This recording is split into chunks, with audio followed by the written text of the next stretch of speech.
So good morning, everyone. My name is TJ Von Osten. I'm the coordinator of the Philadelphia Reentry Coalition. Join the meeting. Two quick notes before we get going. Most of you probably know, but Aviva is out on parental leave.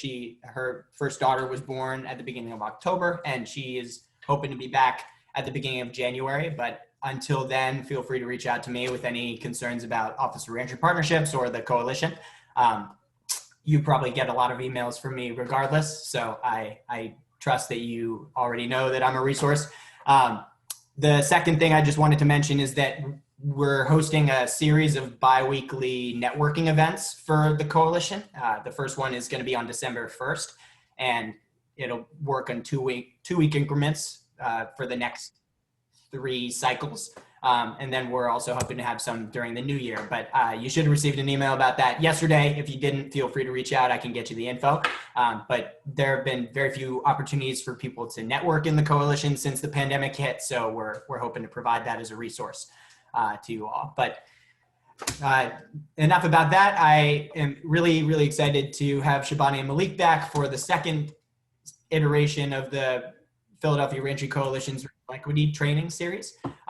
The first one, we focused a lot on the history of Philadelphia and the country in terms of racial equity in the justice system.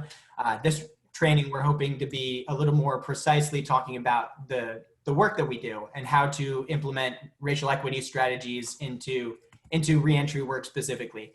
And we'd love for this to be at various points of conversation with you all. So I'm really grateful to Shabani and Malik, who are master facilitators, and they developed this presentation specifically for this training. So I'm really grateful for all the time they've already spent on this.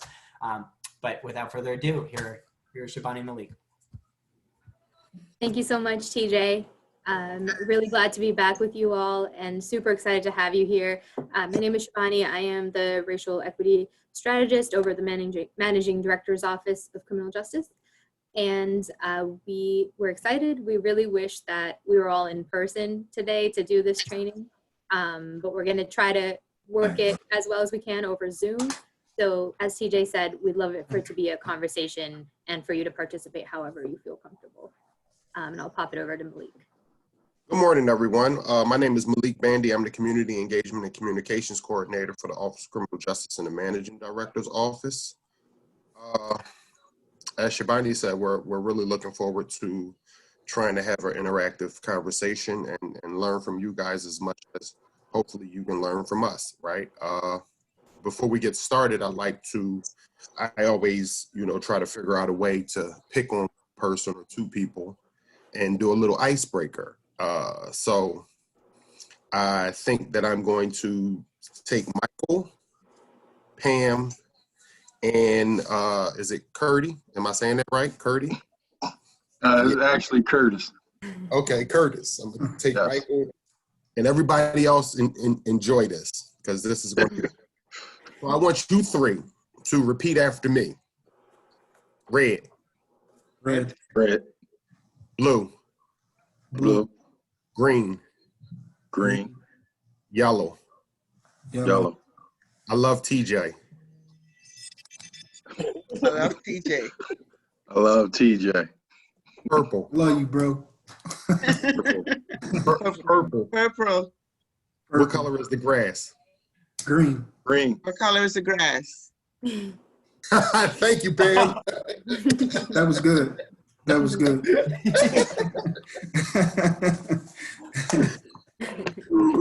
So with that, I'll pass it back to Shabani. I know we're on a short time, so I don't want to do another one, although I do have it. Go, Shabani. Okay, great. Thanks, Malik. Before we get started, I also wanted to thank those of you who filled out the survey that we had sent out with the invite. It was really helpful, and I hope that we can hit on some of the things that you all highlighted in that survey during this. So welcome to part 2. Today's training is called Moving Beyond a Theoretical Framework. So last time was more theory heavy and also more kind of history focused. And today we want it to be more practical. So how do we take what we learned, how do we take our commitment to racial equity and do something with it? So the goals of today, we're hoping to share some tools, some tips to operationalize commitment to racial equity in all of our organizations. We are hoping to be able to talk through common challenges that we might all face in trying to do this work. And hopefully we can share some of our experiences in trying to do this at the city level. And we're hoping that everyone feels more empowered once we leave to create some big changes and radical transformation. So that's what I think we all need, and that's why we're all here.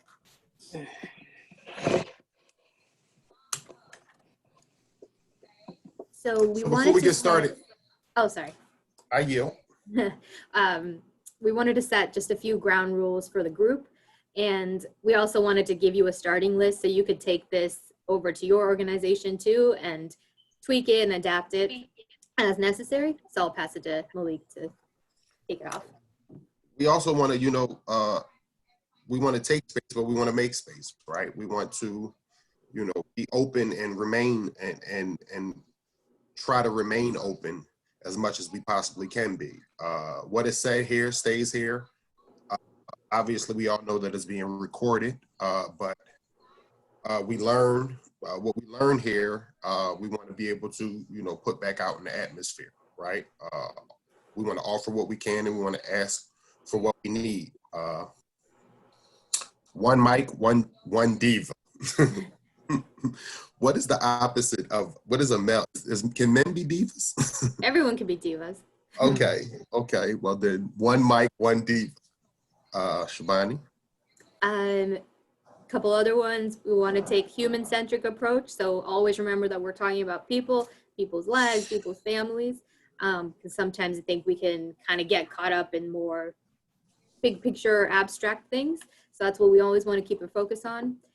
We call it a parking lot when something great comes up and we're like, that is wonderful, and we do not have time right now, so we're going to put it in a parking lot. And that way you can kind of have a bank of great things that come up, but they're going to totally derail everything if we do it right now. So put in the parking lot. And then the last thing we like to clarify in our meetings is we really want to distinguish between assumptions versus facts. We think that sometimes in meetings, maybe you all have experienced, people will say like a big blanket statement and it's a little cringy and you're like, where did you get that? And it's good to kind of push.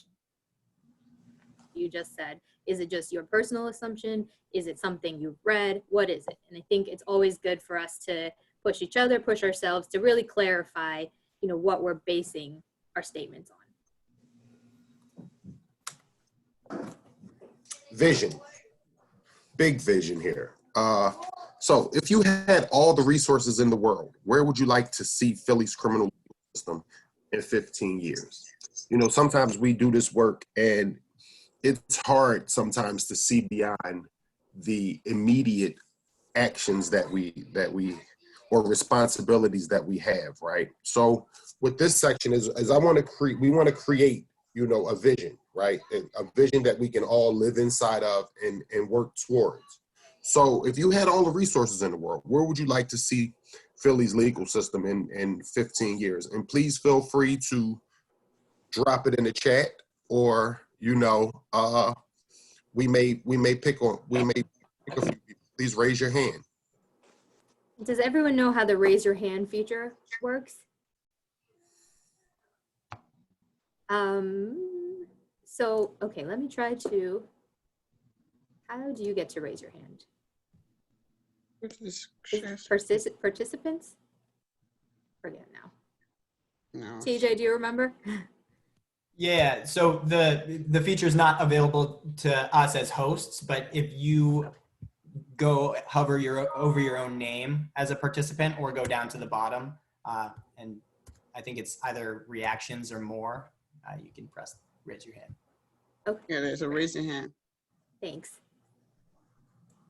So yes, feel free to take a couple minutes to think on it and then raise your hand, or Malik may.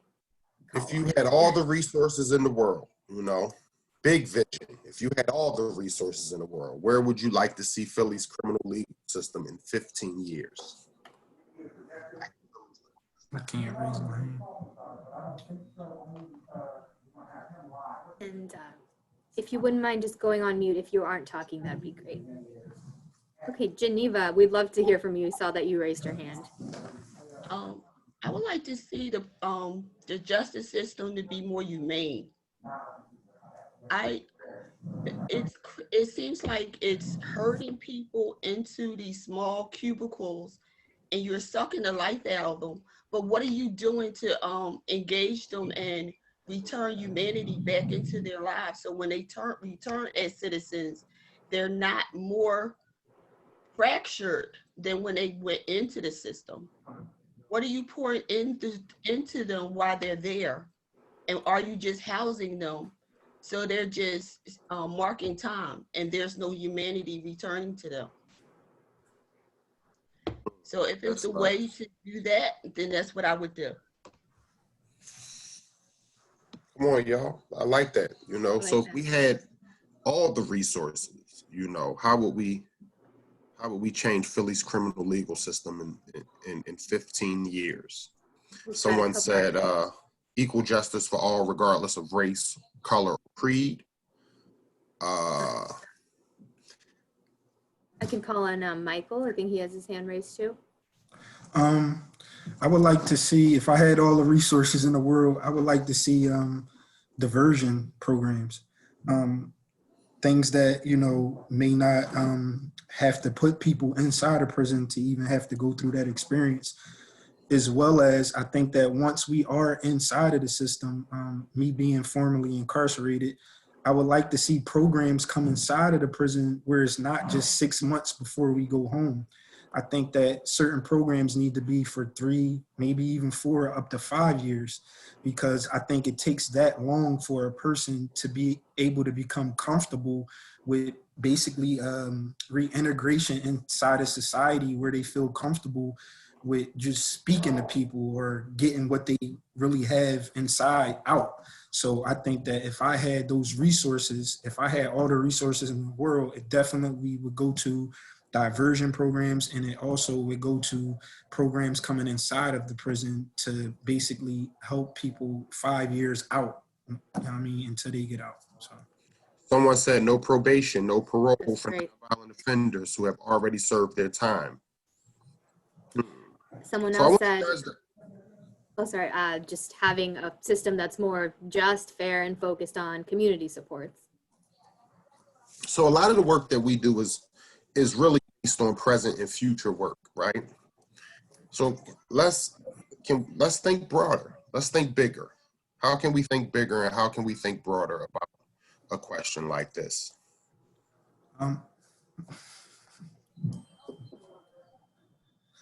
Go for it. Go for it. Housing for all. Like that. Just, fair, and focused on community supporters. Or community supports, excuse me. Another one said kind of about a bunch of pieces: expungement, training, job placement, public defenders who have the resources of private attorneys, bail reform, and general reform.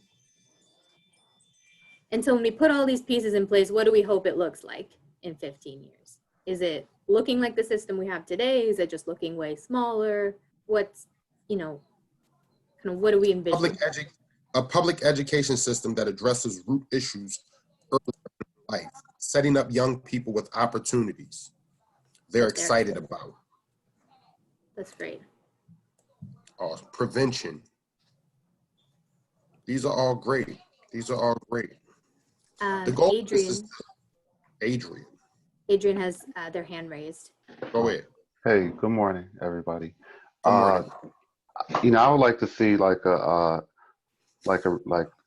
guess like a reduction in fees. Like if a person, you know, comes home, and you do a certain amount of time, you know, one of the barriers we have in Power Corps is like people can't get their license because they owe different fees. Like, you know, I'd like to see some money put towards that area, because like for us as a workforce development program, it's hard to get you in certain trades if you can't get your license back. I mean, if you could get a reduction in those fines and fees for, you know, however many months you do with, you know, making different milestones, I'd like to see something like that. You know, like you do 6 months, you know, this amount of money is taken off. You do 12 months, this amount of money is taken off. That's great. No for-profit jails, no cash bail. Overhauling the policing system or Yes. abolishing it. Yes.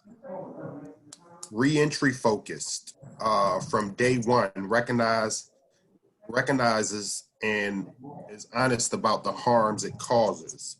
Educate the public about how it works so it can help destigmatize. Awesome. Awesome.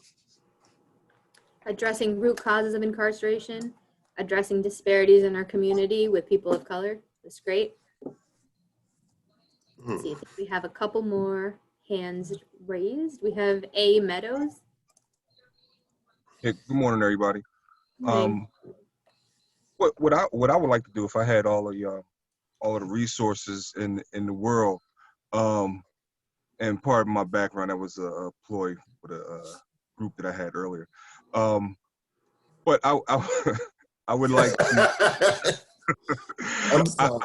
You had kind of scared me there, good brother. I ain't gonna hold you. I said, yo, it's all too good. soon for that. All good. But what I would like to do is I would like to see the criminal justice system kind of look at preventing crimes from even happening. And if you look at all crimes, what are the genesis of the crime? So looking at it from a holistic perspective, thinking about things that disenfranchised people would be involved in in order to better themselves. So we look at those opportunities that they don't have. Most of the kids, and I'm speaking from a juvenile perspective because that's where my base of knowledge is coming from. But kids want an opportunity to be great. They want an opportunity to have, and they want an opportunity to kind of share their wealth or their knowledge and things that they offer to the world. They don't always get that opportunity. So I would like to see it from opportunities perspective and also from a prevention perspective. So when we think about criminal justice, we don't always think about something bad. We think about preventing the crimes from even taking place. That's great. And I think that's definitely a theme that's coming up. It's just even earlier than the criminal justice system. I mean, a definition like this or a question like this always poses the idea of belief for me, right? This is something that if you can believe it, if you can see a path forward towards it, it can happen, right? So for all of you who had comments and statements, that's the vision that you live in. That's the work that you do to get towards that goal, right? Obviously, we may never have all the resources in the world, right? But we operate in a system or in a mindset. Forget the system. We operate in a mindset that says it's possible. That says that we are capable of achieving a particular goal. And for all the goals that was laid out, whether it's expungement, diversion, whether it's education, whether it's dismantling, defunding, all of those visions, things that we can work to if we just have, because most of the work is belief in one's own ability to achieve said goals. Thanks, Malik. Before we hop on to the next slide, there was a few more, so I just wanted to read them out loud from the chat. A greater focus on restorative justice programs. Love that. Real mental health treatment behind the walls and in the community, with the note that jails have become the de facto mental health treatment centers. I think we see that all the time. Make skills training and education a central part of the rehabilitative justice process and provide behavioral health and support systems. Use funding to stabilize the city, housing, job training, childcare, etc., so people don't feel that they have limited options to get what they want. And figuring out a path to pardon or commutation for those who have a record. So these are all great and so wonderful, and I think they really hit at so many different kind of points. They're big picture and small picture, and I hope that they kind of got everyone's gears turning as we kind of proceed through the presentation. Anything else? Can we move on? I would like to say something. Sure. I think that we really need to have parental education, because before our children become a part of the system, we need to have parental education so that they can teach their children not to become a part of the system. Because once you're in the system, it's like systematically a turnover. So I believe it starts with parental education about our criminal system or justice system in general, just justice system. I think that is lost in our schooling, and before our children even become 18, these are things that should be in school. They have been taken out of school that we had when we were younger, but if the children do not have like civics, criminal justice classes, and things like that, these children are jumping out here into these crimes, not understanding what the consequence is.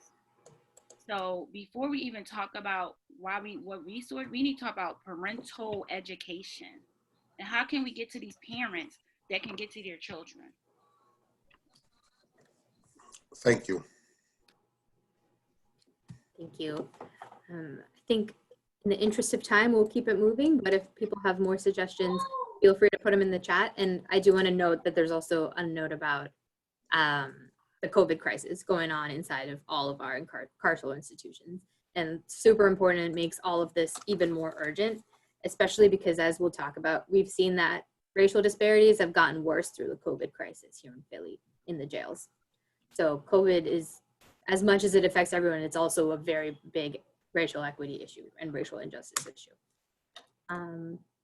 Okay, so some real quick background. I'm sure a lot of us are familiar with this, but kind of situating our presentation.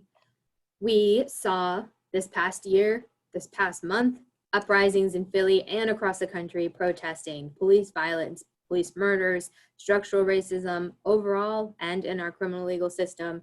And we saw calls for defunding the police, right? And it's a huge shift in our country to see like this level of mass movement that we've seen over the past year. We've seen at the local level, thanks to city government initiatives like the MacArthur Safety and Justice Challenge, as well as grassroots organizing and the work of so many community advocates, we've seen the jail population go down by nearly 50% since 5 years ago. But like I said, over this period, we've kind of seen inequality increase in the jail population. So in 2015, people of color made up 88.2% of the jail population, and now they make up 91.5%. And in particular, Black people make up almost 3 out of every 4 people in the jail population, but only 40% of the city. And conversely, white people only make up 8.3% of the jail population and 34% of the city. And so those are kind of the most stark disparities that we see. And like I said, they've gotten worse. We also know that 1 in 5 Philadelphians has a criminal record, but that this number goes up way more to maybe about 60% of people when we're talking about certain communities that are heavily over-policed or that are low-income, mostly Black or brown communities. So we see that impact, and we know all the impacts that come along with having a record. It only magnifies when you look at certain parts of the city.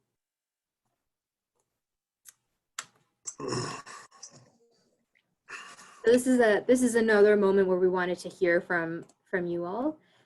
We see the problems, we see kind of our goals and our vision, and we hear this word a lot, right? Racial equity. And so we wanted to really take some time to unpack this, and in general, unpack the buzzwords that we hear a lot, and really try to say, okay, what do we really mean?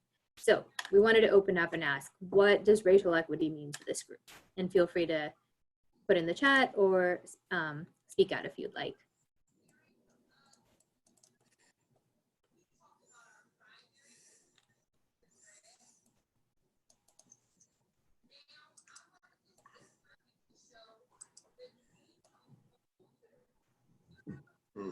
Drop it in the chat. How you'd kind of explain it?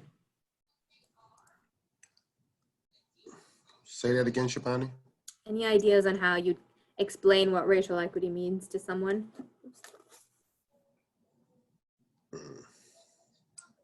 For me, the big difference is between equity and equality, someone says in the chat.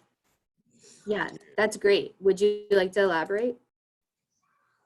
Sure, I can elaborate. I think racial equality ignores privilege and starting point and starting privilege, whereas equity takes into those factors into account. So making sure that folks have the correct resources based on the starting privileges that they come to the table with. Absolutely. And I think the big difference there is equality, like you said, it doesn't take into account privilege. It doesn't take into account oppression. It says like, if we treat everyone the same, then that's fine. You know, that's good enough. And then we know that's not true because, as you said, people have different starting levels of resources and access because of structural racism. And so we have to think about the different groups and where they're coming from. That's great, thank you. Someone else said- Someone said racial equity. People of color have a more equitable stake in our society, economics, education, and social equality not being left out. Someone else said there's popular images on the internet that portray this simple but effectively. The equity versus equality image. Yeah, I can definitely drop that in. And I like this having a stake comment too, because I think that gets at not only what is the outcome, but how is it done? How are decisions being made? Who's involved? Who's not involved, right? I think that's a really good component of equity too. And someone else says just having kind of equality across the board in different systems, life situations, everything, the types of consequences you receive. Perfect. Any other thoughts? We can keep it moving. So this is great. Again, just feel free to drop it in the chat. And as we keep going, you know, please feel free to drop your comments in there. Drop it in the chat is our favorite phrase for Zoom meetings. Just drop it. Okay, so here we have a definition, and it is very wordy, but I think it gets at what you all were already saying. Give me 1 minute. I got it. I'm just trying to. We define racial equity as both an outcome and a process. As an outcome, we achieve racial equity when race no longer determines one's socioeconomic outcomes, when everyone has what they need to thrive, no matter where they live. As a process, we apply racial equity when those most impacted by structural inequity are meaningfully involved in the creation and implementation of the institutional policies and practices that impact their lives. Center for Social Equity. Perfect. So I think this gets at both pieces of what folks were saying. It's the process, it's the how, and then it's also the outcome. And it's also the process of being involved at every level. So, you know, both at the institutional, the structural, the systemic, all of those levels are needed in order for racial equity to be a part of both outcome and process. Perfect. So we have a definition, and that's great. And I think we all like it. But then this is the difficult part of now what? We kind of have a definition, we kind of have a vision, what's the in-between? So Malik and I have put our brains together and come up with some kind of intermediate steps to really make this commitment to equity a reality. So step one. Where do you start at? Step one, right? So how does your race, ethnicity, gender, class, background, sexual orientation, ability, lived experience affect your worldview, right? So introspection is something that I feel like is the first step in moving forward in trying to do this work, right? And that means having the ability to look at yourself, right? Having the ability to be honest about how your ethnicity, your gender, your class background, your sexual orientation, your lived experience affects the process, right? How do your organization perpetuate or benefit from this status quo, right? So once you've finished, which is an ongoing process, so I shouldn't use the term finished.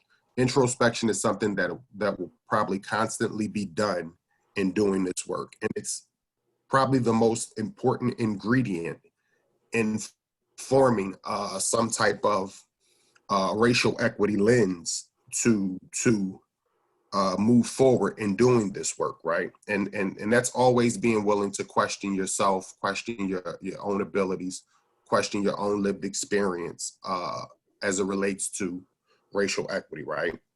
And then we move towards how do you, your organization, perpetuate and benefit from the status quo, right? If you're doing this work from an organizational standpoint, there's a high level of introspection that needs to take place in your own organization, right? You need to be able to question, look at, evaluate the internal mechanisms to make sure that, you know, your organization is being introspective about itself before you can help someone else. And it's that adage of you have to help yourself and understand yourself before you can understand anyone else, right? What work are you doing to improve your understanding of race and power, both at a internal level for yourself as an individual and as a member of your organization? How are you looking at race and power? How are you defining race and power? What are you doing to improve those steps, right? Is your work perpetuating white saviorism? And that'll be in our next slide. And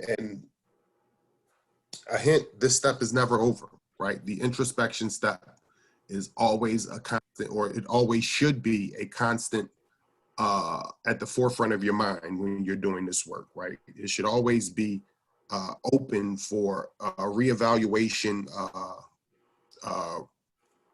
changing your understanding, but the question should always remain, am I contributing to the problem, or am I really contributing to the solution? And that's, like I said, both at an institutional level, both at an organizational level, and at an individual level.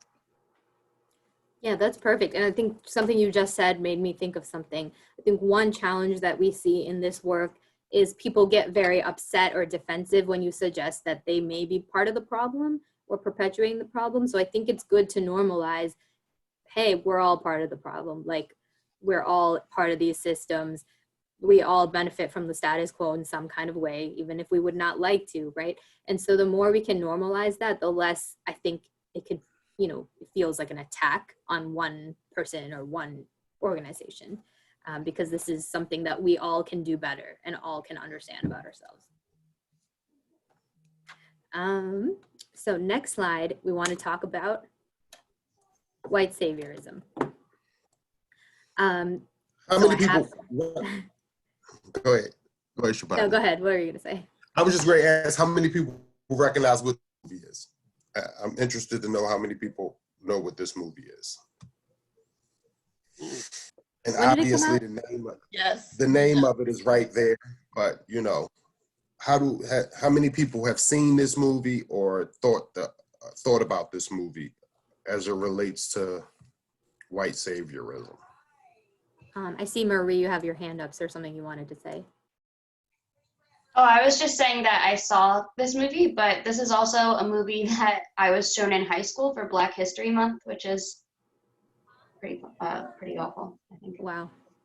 Yeah, I think it's a very popular movie, and that's why we put it up here. It's such a kind of quintessential expression of the white savior trope and narrative. And like you said, Marie, like, they're popular, right? It's not just one movie or one little aspect of our culture. Like, we as a country really like this narrative. It shows up all over the place. It reminds me of, you know, when Netflix, after the summer after George Floyd, like, created their Black Lives Matter collection. And I think the most popular movie in that was The Help, which is another white savior's tale. So that kind of shows us, like, these have lasting power, these narratives. Anyone want to comment on this movie before we kind of move to our organizations?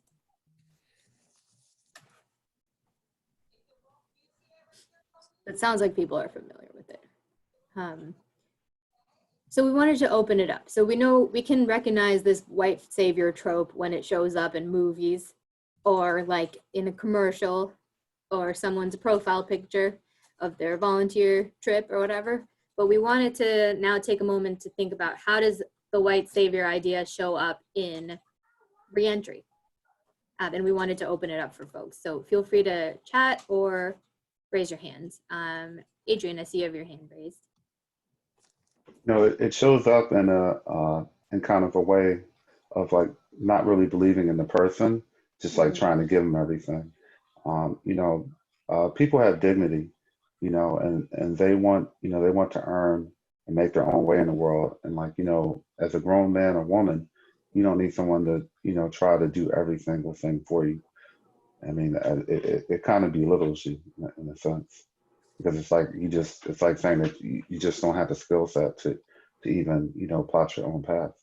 And a lot of times you see people just meaning well, but they're really just, making a person feel even worse about the particular situation, instead of like, giving them the tools and allowing them to assemble their own future.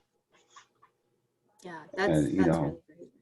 yeah, and I mean, oftentimes like people want to feel good, people want to feel good about what they're doing and their choices, but they're not actually focused on the consumer. Yeah. Yeah, I think that's a really great explanation.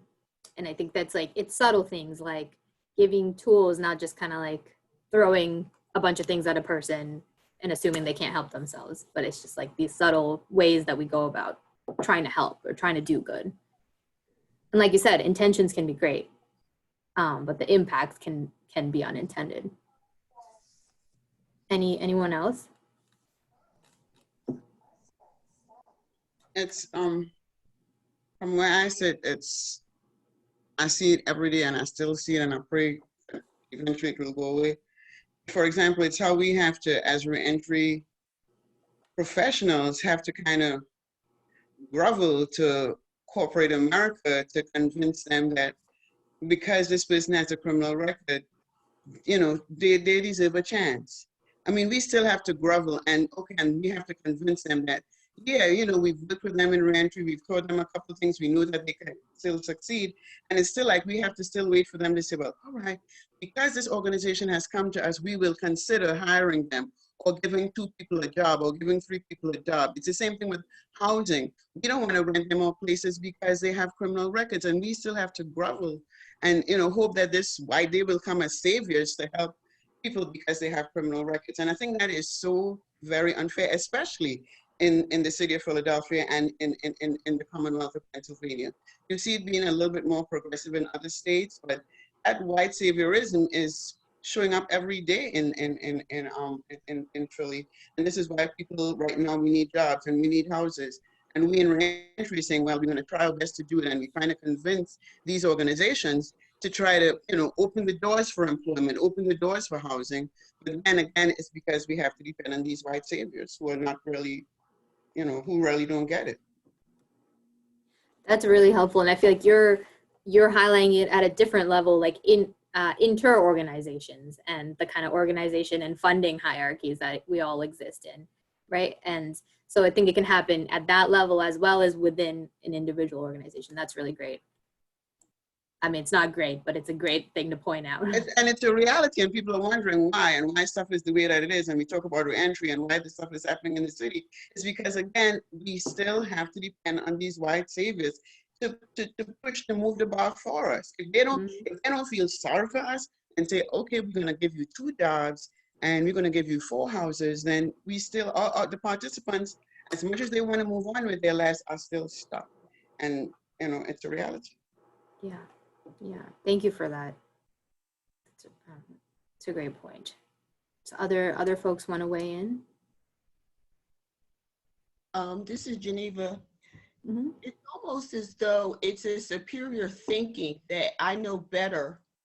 I can choose better for you, and you're accepting what I give you because I know what's better for you. So you don't have a choice, and your choice is demeaning because you have a choice, and you should be happy to accept what I give you because I know better for you. I'm muting. Yeah, exactly. Any other folks want to share an example of how you've seen it? And I would put out there that you don't necessarily have to be white to kind of perpetuate white saviorism. It's a more, like people are saying, like a power dynamic, a way of thinking or relating to people. Certainly could be perpetuated by non-Black people of color. Someone else said, I think it's to pacify, so I always have to come back to you. Yeah, so that's like a indefinite relationship of dependency that you're creating Exactly. rather than empowerment Exactly. and move on. Exactly. Other thoughts? We can put up our list that we had. Some things that we came up with were having White people serving predominantly Black and brown contingent. Not living in the area you work in. Assuming deficiency as a baseline. which a lot of people mentioned. Right. Perpetuating charity dynamics indefinitely versus pushing for changes that will put us out of business. For not with. Yeah. Right. Assuming what people need instead of asking what people need. Not seeing the limitations of your identity, experience, worldview. Centering yourself unnecessarily. And value signaling. Right. And these are just other ways that some of you mentioned some of these, but these are just ways that white saviorism shows up, right? That the idea of not engaging the population in which you serve in a very deep and meaningful way, but assuming that you have the answers, you know, and then, you know, I think when we talked about introspection earlier, you know, not seeing the limitations of your own identity, experience, or worldview, right? And when you do that, you, I can't stress enough and harp enough how important it is for you, for all of us to look at ourselves first as being the source of our problems and being the source of our solutions, right? That's very important for when being introspective about oneself, right? Because then it gives you that ability to move away from these notions of white saviorism, because you question yourself and you say, am I perpetuating this in some way, right? So.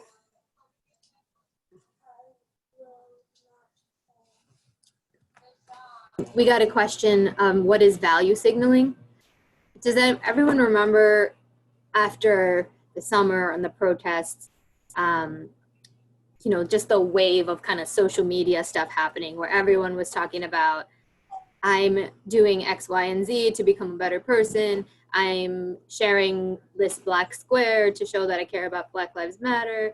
And I think those things can all be genuine things. And I'm pretty sure I also did those things, right? But there can be a difference between, you know, doing the work or being kind of more invested in a genuine way, and then doing certain actions to signal that, hey, I'm a good Philadelphian, I'm a good Indian person who cares about this, I'm a good whoever. So I think that's where the value signaling comes in, is like, who are you doing this for? Is it to you know, signal that you're a certain kind of person, or is it to really make a change? Any thoughts about this before we move on? If so, once again, please feel free to drop it in the chat, and we're gonna keep this conversation going. But you know, we look forward to reading some of the comments made, and we'll probably, if we have time, come back around and touch on some of these points. Adrian, I think you have your hand raised too. Yeah, I mean, I definitely agree with you about the value signal. You know, people like wanting to feel comfortable in their own skin. So it's like easy to put up a Black Lives Matter sign. It's easy to donate, you know, to a particular cause because you feel uncomfortable and you want to feel better, and you're looking for, you know, something to kind of you know, give you that feeling. But the reality is, it's like, you know, how many you know, Black people do you interact with in your personal life? Like, you know, are these your friends? Are these people that you're really building relationships of value with, you know, outside of your work? You know, we all should be challenging ourselves to build valued relationships cross-culturally, so that we you know, have just a clearer view of the world that we live in. You know, that goes beyond putting up a sign in your window. You know, no disrespect to that, but you need a little bit more. Yeah, that's great. Did you have something, Pam? No, it's so much. It's just so much. No, I'm good. I'm good. Because I mean, okay, let me just say what I was thinking. And it's point well taken, you know, made by Adrian. It's what we see every day. We talked about white privilege and racism. Mm-hmm. And, you know, yes, we do the protest, and yes, we carry the signs, and yes, we do this. But at the end of the day, I mean, the elephant in the room is this country, the history of this country is built on racism. And until we start having these honest discussions about how racism has affected everything for Black people and people of color in this country, it's just really a little bit of value signaling. Nobody really is having the serious conversations. We see the kids with mental health issues down at Love Park every single day. We go past them. We don't speak to them. We don't try to interact in our offices with them. We don't do anything. But then here comes somebody gets killed by police. Now, we're not saying what the police did is right, but we're going to wait until that actually happens before we start talking about what is really happening in the city of Philadelphia. Who's helping the Black kids with mental health issues or drug and alcohol issues. And the core of all of this that's going on in the city and in the country is racism. And we got to start, addressing that before anything can move. So, I mean, I'm glad that we're having this conversation, but we really got to start, attacking the issue where it is. And the core of everything is racism. How many Black kids are being locked up? The numbers that you just showed. They're supposed to be sent, not incarcerating a lot of people anymore, but the numbers are going up. Who's dealing with the trauma that these kids in these neighborhoods experiences? We talk about getting parents ready to bring kids up so they won't go to jail. The parents themselves, because of racism, have gone through so many years of trauma. So it's many, many issues, and the racism on which this country is built is what's affecting us and what we're living right now. And then, like we said, we have the tokenism, and people would say, "Oh, I'll carry a banner," "Oh, I'll go protest." But at the end of the day, are we really pushing the issue which needs to be addressed, which is coming from white privilege? Yeah, no, that's super important. Like, can't lose the core kind of truth of it all, and the millions of ways that manifests, and that is powerful and also can feel overwhelming. Like, how do you start? Where do you start? But I'm really glad that we're having this conversation to just really call it out and sit with that. So thank you, appreciate it.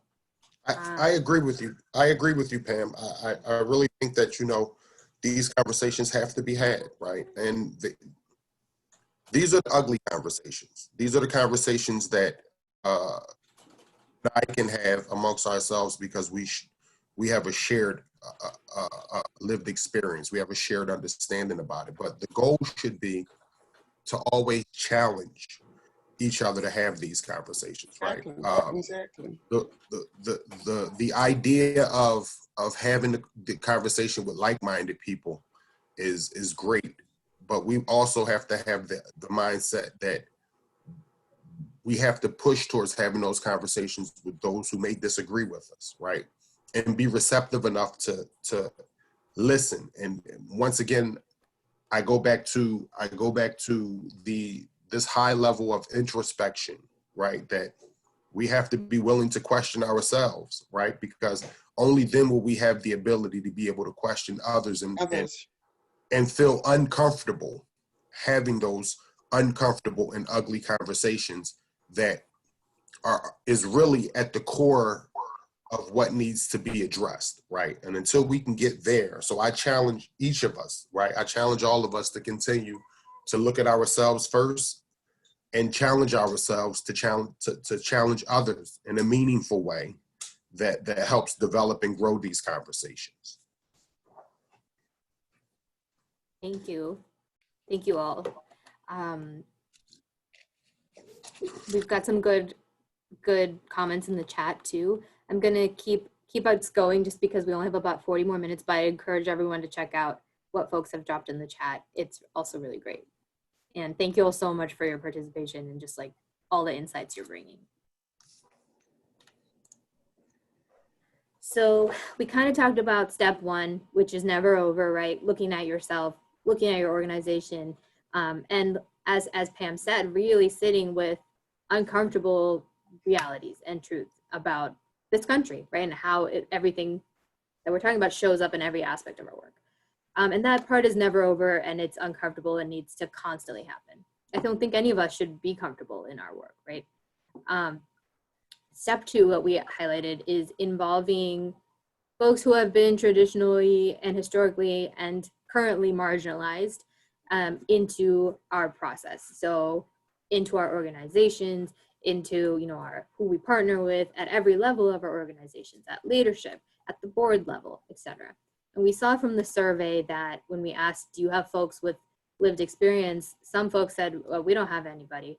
Like, we don't have a single person in their organization. Others said, it ranged to, we have people with lived experience at our top leadership levels, which is awesome. But it looks like it's something that we all struggle with, whoever we are, to build that relationship. Malik, I can pass it to you, but we have some thoughts on kind of including folks who have been marginalized into our organizations in a real way. And but we want to hear from you too. Why am I being researched? Or so like Shibani said, the survey varied, but one big question is, why am I always being researched, right? So to get around that and to figure out ways to be more inclusive, more open, more receptive to bringing individuals in with lived experience, right? The number one thing you have to do is build relationships. Mm-hmm. And sometimes those relationships are bigger than just the actual work, right? It is the day-to-day conversations that take place, having those ugly conversations and, taking the time out to engage individuals at a different level, because the work is always going to be the work, right? It's always going to be constantly getting done, right? Another thing is that sometimes, I can't imagine how many times individuals with lived experience have been exploited and not compensated for their time or their intellectual property, right? They haven't been, it's like, the notion of a group of college students coming in to the community, and the benefit that they get is they get the experience and they get 3 credits for a college course, right? And then the community is still left with pieces to pick up, right? Who was represented in your leadership, right? Looking at your organization, right? Going back to this introspection, who's represented in your leadership? Whose expertise is valued, right? Obviously, those most affected by it. I mean, one of the key things that's been happening in the city that I can say is that, obviously those who are most affected by the problem are closest to the solution, right? Mm-hmm. How are we valuing that? How are we engaging that knowledge, right? Avoid tokenism. There's always this high level of tokenism where, we bring 1 or 2 people in, or we bring 1 person in and we say we got someone with lived experience, right? Or I opened the door and I made him a director, but the reality is, there's a wealth of knowledge out there and wealth of experience with people with lived experience that needs to be, captured and used in a very positive way. And there's also a wealth of care and passion in these individuals that needs to be accepted into the folds of trying to change the system, right? Create policies to share data and information, right? Oftentimes there's this power dynamic where, I can't share this information, and, we got to keep this part of the conversation away from those with lived experience for some type of fear. Shivani? Yeah, no, exactly. And I think that's where the commitment is, is it real or not? Because to invite someone in, but then kind of shut the door later on in the stage is very harmful and doesn't suggest like you were genuinely trying to collaborate. Along with the tokenizing note is that community is not homogenous. You can't have one person from the community, you know, represent everything that Philadelphians want. That's not possible. So being understanding of the many communities and how they may have conflicting views. And that's part of our work, is to deal with that and respect it and hear from it and learn from it, and never kind of lump everyone together and expect somebody to answer for all of that, right? And which has been a big thing in the city, which has been a big thing where we make everything community. The community said, you know, as if everybody's one. And the reality is we are multifaceted with different levels of need and want, right? And those things have to be taken into account. So in creating a structure or a plan to solve a problem, the notion of being welcoming and inviting and giving space and creating space for partnerships to hear exactly what the community wants is a much needed thing. And then anytime that you are bringing in folks who have not been included or invited before, and you can expect there to be tension, you can expect people within the organization to resist it and not want to cede power that they've traditionally held on to, right? And we can't pretend there isn't a power dynamic in the room. And so I think preparing for that, being realistic about that, something that we've learned, right? And knowing how it's going to come up and anticipating it. And also knowing there's going to be conflict, and that's okay, and conflict is good, and conflict can be productive. So we wanted to pause real quick. We probably only have time for one comment, but if someone wants to share either, you know, from any perspective, this idea of including more folks with lived experience into the reentry work and any challenges that they've faced, either as a person with lived experience or as an organization that's trying to expand. Any comment is welcome, but then we'll have to keep moving. Michael, do you have your hand raised? No, sorry, that was from before.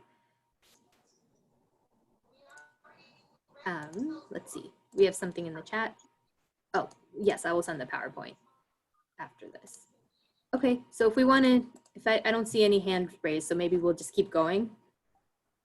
Is that fine with everyone? Mm-hmm. Okay, great.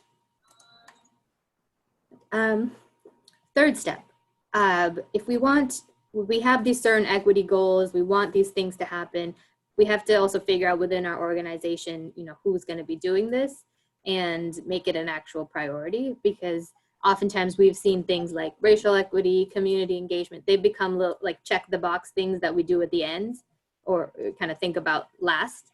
But if we're serious, then we need to think about how to center the work in the organization. So, you know, one option is creating a work group, but making sure that group is diverse and is including people from inside and outside the organization and at all levels, and making sure there's a really strong communities presence there, right? Thinking if you're asking your staff to do this, are we designating real time and resources for racial equity, community engagement work to be done well? Or is it, again, going to be sort of a if we have time situation?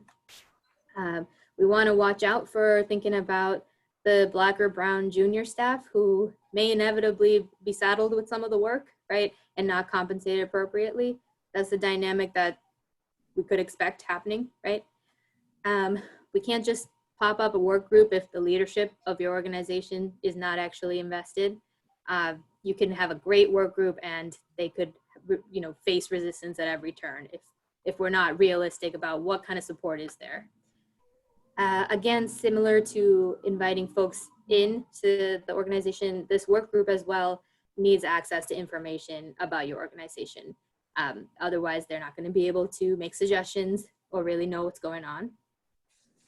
Again, we don't want this group to be like just additional, you know, last minute thing, but really position whoever's doing this work as an expert, where leadership ideally should be like, hey, I want to go ask this staff person, I want to go ask this work group about a new policy, a new program we're thinking about. And then we noticed this in the survey, but folks said, you know, sometimes we don't know where to start. Like it can get very overwhelming. There's so much to try to talk about.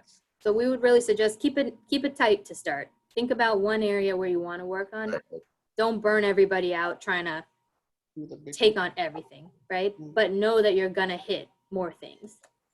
But managing burnout is a big one too for this. Like, I'm sorry, I think we were both supposed to do that. I didn't mean to. It's all right. It's all right. It's all right. You was rolling. You was. I was on a roll. You was on a roll. I support your roll. Okay, so that's great. We did steps 1, 2, 3. We don't want to get stuck here. Where How many? By show of hands, how many people have seen this model before? How many people know what this is? Some of us might be pretty familiar with. Yes, this is the let's not get stuck, right? Right.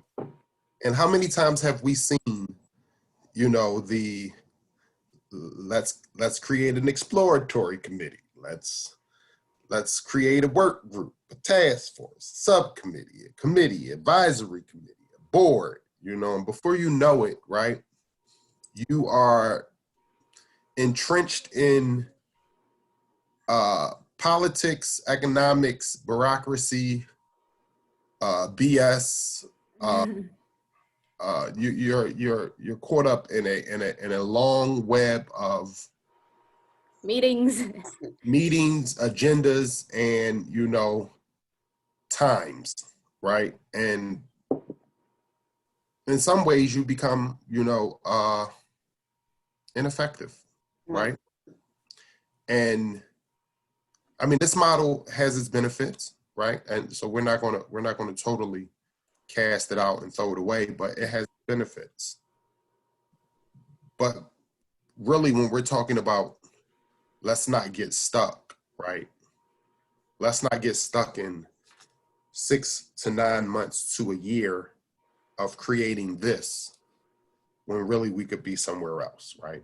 We could be entrenched in creating or doing what we term as the work, right? So yes, getting to work. Step 4. So I know that a lot of folks in the survey said they had an interest in kind of racial equity tools, or a tool they could use in their organization to kind of evaluate what they're doing, right? And I think tools can be great, but they're just that, they're tools. So if you haven't done all the other hard work and the deep thinking, the tools will only get you so far. But to that end, here, this is a lot of text. So, you know, I'm gonna send these slides out later. I put together just some questions that I hope can be helpful to the group and that you can take and just modify. But we've started to use questions like this in our work when someone's proposing a new program or a new, you know, initiative. We're gonna say, hey, first let's ask you these questions about how are you thinking through this? Because like we said, we can't think about equity later. You know, we can't think about in community later. It's gotta be from the get-go. So some of these questions are, you know, how are community members part of this initiative from the get-go? Why is your program necessary from an equity perspective? Like, what's the need out there that you've identified, and how'd you identify it? What are the goals and the outcomes for the program? We saw that folks were saying, you know, some folks in the survey were like, we don't have goals. So, and that's hard. When you don't have goals, it's hard to work towards something. So, but goals aren't easy, but like, especially when starting something new, thinking through that ahead of time is good. Then being smart and anticipating the barriers that are going to disproportionately impact Black and brown people or low-income people or people with a record from engaging your services, right? As we talked about, racism is in everything. So we can't not think about it, and we should expect it to show up and try to get better at predicting it, right? So in this space, we put together a list, you know, of potential barriers that are all going to have racial impacts. And those can include, you know, excluding people for certain type of criminal history stuff, excluding people because they're on active supervision, excluding people because of substance use, setting a minimum education requirement to participate, thinking about like setting a very intensive time commitment that you may not be able to make if you don't have, you know, someone to take care of your kids, if you don't have a car to come wherever you are, or that's a location thing as well. Having programs that, you know, are not relevant necessarily, or don't really speak to the people that they're supposed to be for. Location, yeah, putting everything in Center City, or maybe now virtual, but your folks don't have internet access. And then finally, knowing that if your staff is going to be involved in sort of picking and choosing who's going to be and what, always expect that some kind of racial component is going to show up in a discretionary process, right? And that may be totally unintentional, but we all have biases, we all have tendencies, and like Pam said, everything's about race, so expect it to have racial impact. So these are just some things you could try to anticipate. And then another thought is, what happens, you set up this program, people aren't engaging, then what do you do? Are any of the options that you take punitive? Are they inadvertently going to create new barriers for people in other aspects of their life? What's the plan? So these were just some ideas for questions. Totally, yeah, someone wrote, excluding violent offenders, in quotes, is a big one, and as big everywhere. Yes. So yes, so thanks for pointing that out. Hope that, we hope you can take this list and run with it, these questions. And like I said, the info you get, it can vary in quality. So also think about how you're really going to get the good answers to these questions. Because if you just kind of email them out to someone and they're not really, haven't done the work that we've been talking about, you're going to get thin responses. In my experience, sometimes it's better to have a conversation so you can push and really dig into this. It might be uncomfortable, but you get better information that way. So real quick, another part of the work, and I'll try to breeze through this because I want to give us time to talk again. Another part of the work is if you're trying to evaluate what you're doing, you're going to need to collect some data, but we've kind of seen that people can fall into two camps. So on the one hand, people can be like, I'm not a data person. I don't do that. I don't really get it, you know, and just stay away. And on the other hand, sometimes people can say, oh, like this data is not good enough. We need more, we need more. We need to do an evaluation. We can't make any decisions until we get more data. And we think that's a pretty common stalling technique to making change. And so we kind of advocate a sweet spot, somewhere in between, where you're collecting data, you're looking at it, everyone's involved, but you're not waiting forever for the perfect report to come out before you make any changes. And our takeaway is that everyone can be a data person, right? It just means you're looking at what you're doing, you're asking good questions, you're seeing what the impacts are, and you can tell a story about your organization. And really what we're trying to say is if you're collecting data that no one looks at or it's too complicated, it's not helpful. And so collecting and presenting data in a way that everyone can actually engage with, that's part of the work too. Real quick, when we're talking about data, we mean both kind of quantitative data, so numbers and stats. That's good. They can tell us patterns, they can tell us trends, but we may not know the why of what we're seeing. And that's why you really need to talk to people and hear from people and can kind of get that qualitative component too. So when we're talking about data, we think stories are data and narratives are data, and people's lived experiences are data, just as like a report from a spreadsheet is data, right? All of it is data, all of it is important. And they go hand in hand, you know. They go hand in hand. Both are equally important and both have value at different times inside the process. But, you know, recognizing that, you know, really in this work, you need both, right? You want to be informed by what you see, but you also want to be informed by what you hear from people, right? Totally. So those are like, both equally important. An example of that is like we were looking at a program and we saw that people weren't completing the program, and in particular, like Black and Latinx folks were completing it less than white folks, and they took a longer time. But so that was a great pattern to start with, but we didn't know why, right? So we had to do more digging. We had to talk to staff, and we found out we had to talk to people who had gone through the program. We found out that there's all these costs like associated with the program that people just cannot pay, and that emerged as like a big explanation. But we wouldn't have gotten there if we just looked at the numbers and didn't talk to anyone. We could have concluded like some other thing that could have been totally wrong, right? So they go, like Millie said, hand in hand.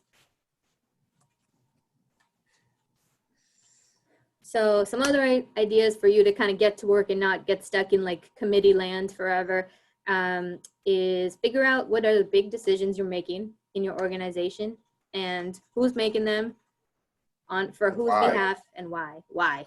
Yeah, look at them by race. We call them like the black box decisions. You can, imagine they're throughout the criminal legal system, like a judge making a decision, a parole officer making a decision. That's where you got to drill in. It's like, why? What are you doing and why? Look at what your existing stuff, look at it critically. Ask those questions of it. Think about ways you can better hear from the individual, as a lot of folks have already said, and have more individual-based decision-making. Big one is look at where your money goes in your organization, right? You could have all these priorities, your budget may not reflect them, and that's not fun, but you got to look at it. Want to take the last one, Malik? Build partnerships where you normally wouldn't find solutions. Other community organizations, researchers, activists, practitioners, community members. You got to be willing to, go to the people, right? Go to where those, oftentimes what I've seen is that it's those little organizations and little groups that have a lot of the powerful solutions, right? But sometimes as an organization, we feel like we don't want to partner with other organizations because they may steal our shit, or but it's real, or we don't want to talk to the activist because he wants to go about it a different way, right? But really, it's being on the ground, right? Being in the midst of the work is where those partnerships need to be built, right? Because I'll say it again, those most affected by the problem is closest to the solution, right? So it's having that mindset to if we're looking for solutions and we want to really solve the problem, then we have to go to the problem, but we also have to go to the people who are working on the problem in those little corners, in those little alleyways, in those little dark spots where we might not necessarily be willing to go sometimes. But I find that that's where some of your best work and your best solutions come from, right? So once again, keeping in mind those with lived experience and those most affected by the problem, and all of the other things that we've talked about as it relates to introspection and being willing to daring to be different, and challenging oneself to go to different places. And yeah, another thing we hear a lot we think a cop out to doing good work or transformative work is not our lane. This is our lane. Right.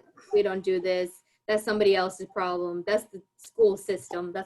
Everyone can punt the problem somewhere else. And so until we're all willing to own our piece of it and say, I'm going to go outside and figure out who else needs to be brought in, that it's not going to change, right? Because that's kind of how bureaucracies work. That's how you can always find someone else who's more responsible, right? Yeah, that's not my responsibility. That's, that's not the area that I'm working in. Yeah, right. Really, you'll find that if you're doing this work the right way, that you sit in multiple lanes. You sit in, what's the term that we talked about yesterday?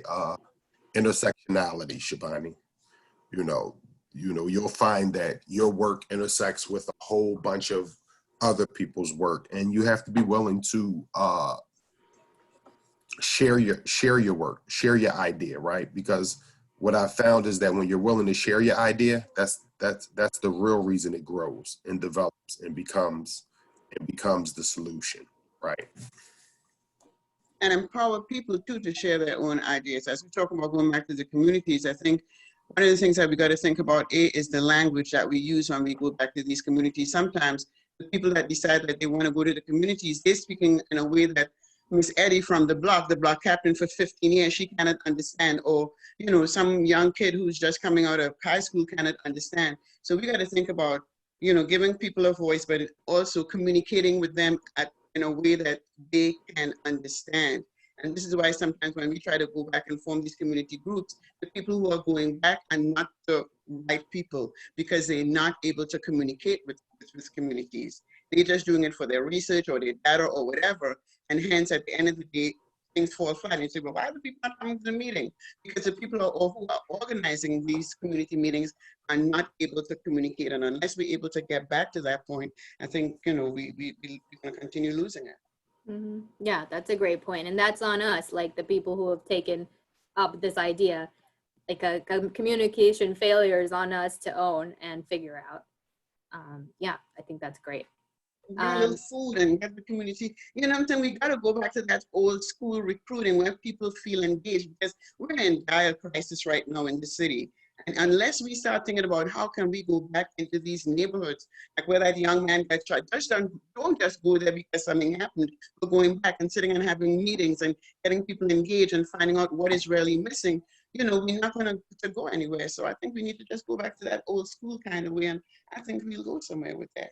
Getting the people with lived experience and the people who've been on the block for 15 years and who knows where who knew where the changes take place, rather than just having voices because we represent this, but that kind of. Right. Just faceless voices. Right. Yeah. Absolutely.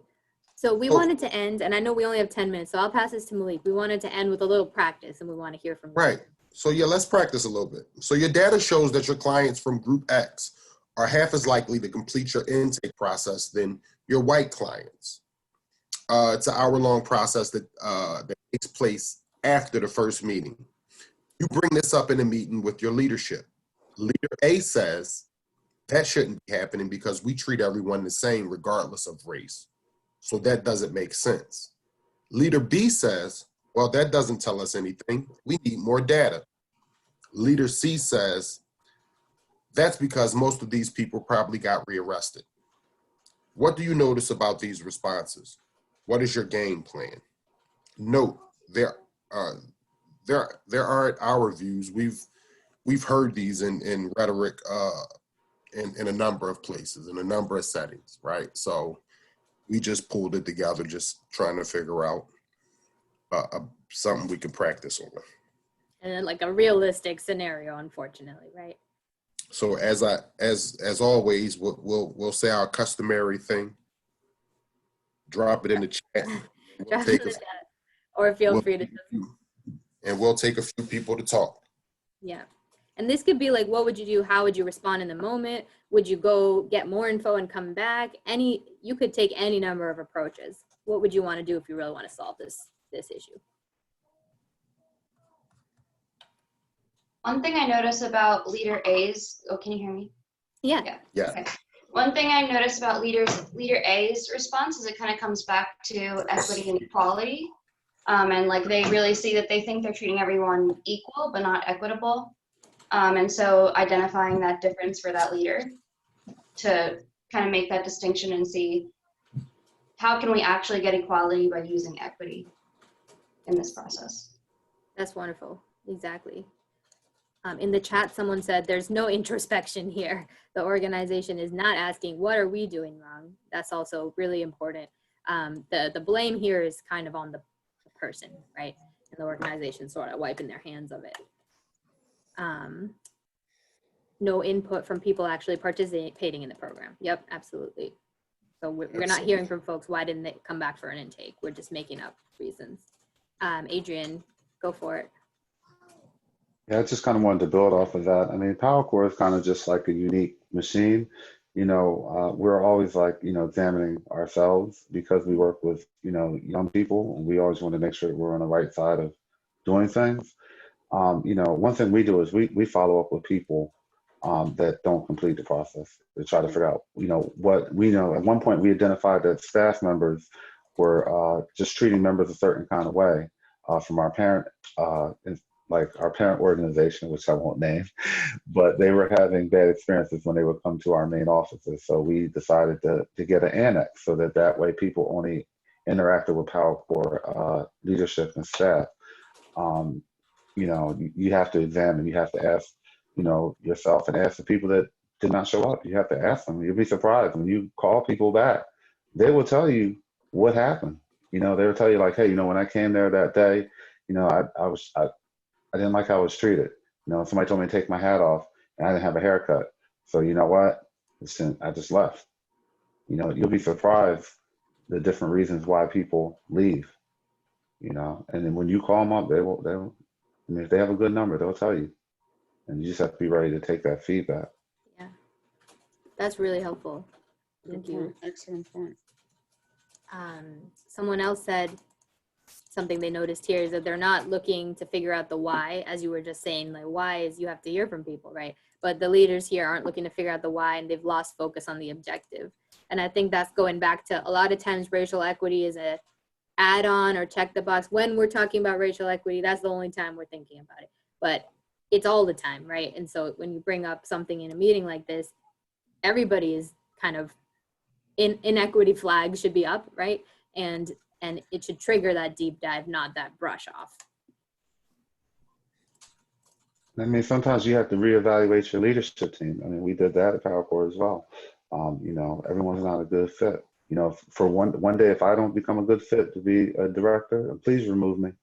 Right. Because I'm that invested in what I'm trying to do for our community that I don't want to be in any way, any shape or form holding anybody up.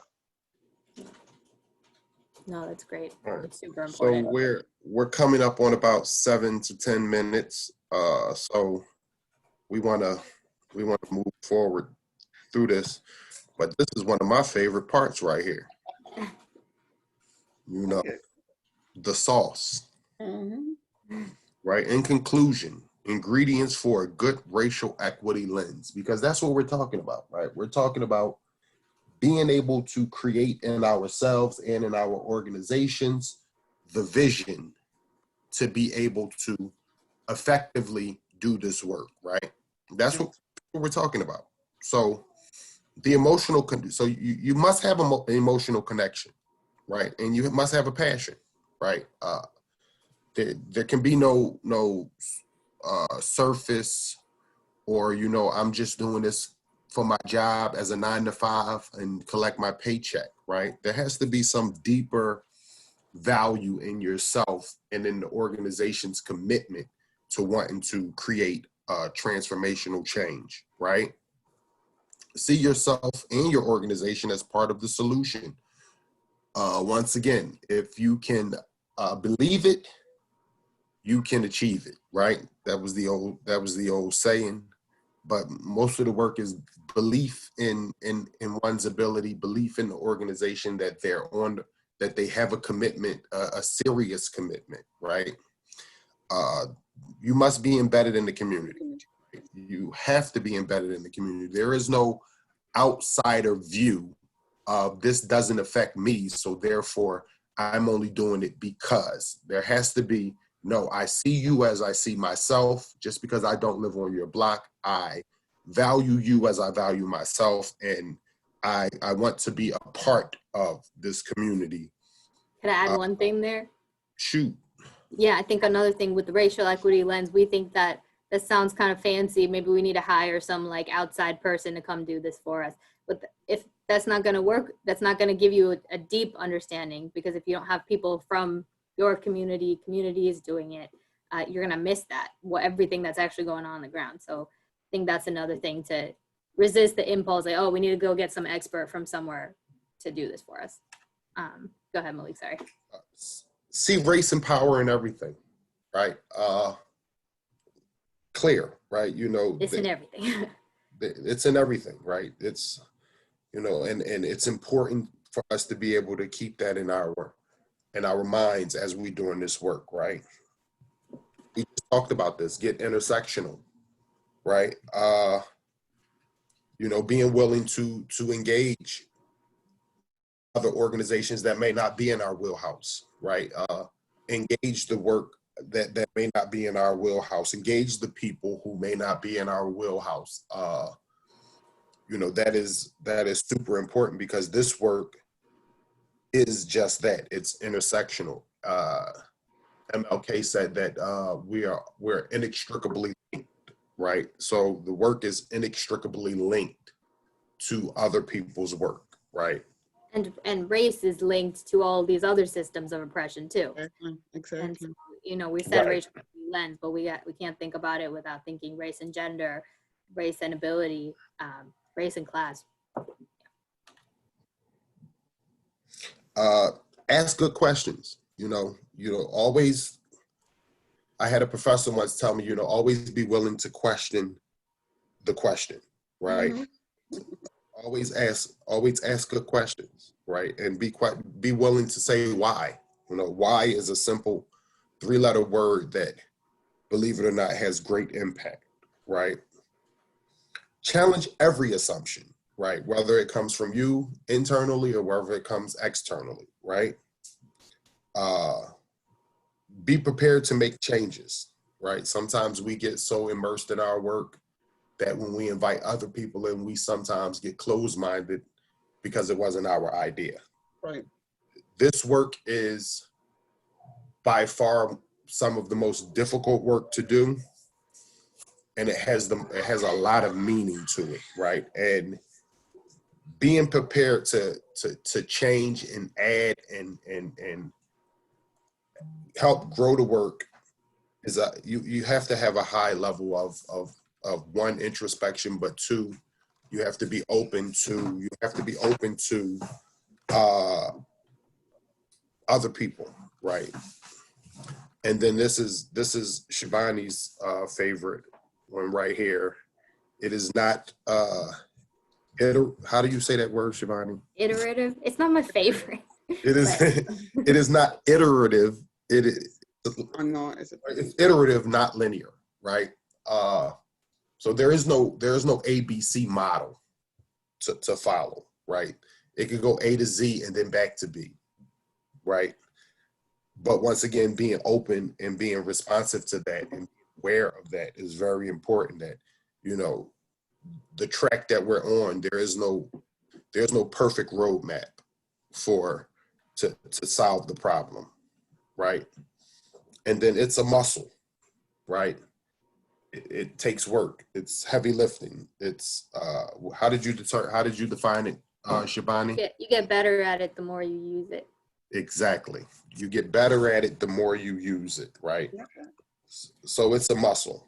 And this is just some of our ingredients for a racial equity lens that we call the sauce, right? We call it the sauce because it's a big pot that a lot of ingredients have to go into. And will we be effective at all of them? Will we be super strong at all of them? Probably not, but it's a muscle. So the more we do it, the stronger we get. And someone was saying in the chat, like, so often none of these considerations actually come up when we're talking about new policies or procedures, right? And so how do you embed this at the core of everything that you do? That's the challenge. That's a challenge. So I know we're at time, so thank you for staying a couple minutes over. And if you have to leave, totally fine.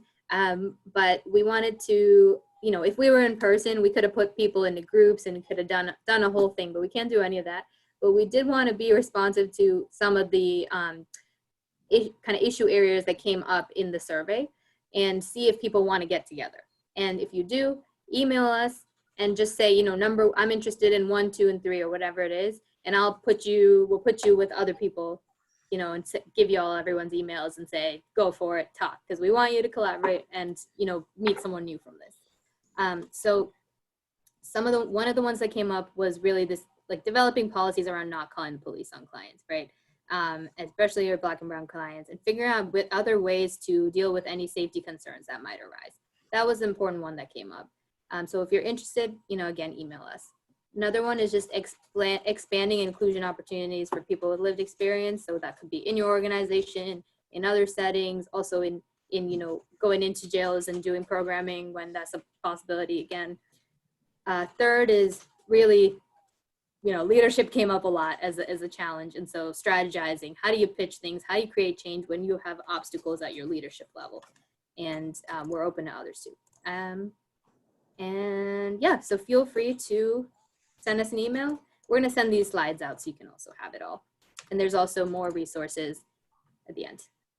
So thank you all so much. I'll let Malik to the closing, but I really appreciate getting to speak with all of you and just feel just, more inspired to do this work and to know there's so many other good people doing this and thinking about it and asking good questions. Thank you. I mean, lastly, I'll just as much as I like to I open up with a silly thing. I like to close with a comment, right? And I mean, I think what I take from this whole process today is that the whole is greater than the sum of its parts, right? We all have in our own ways a big responsibility on our shoulders to overhaul a very unfair system, right?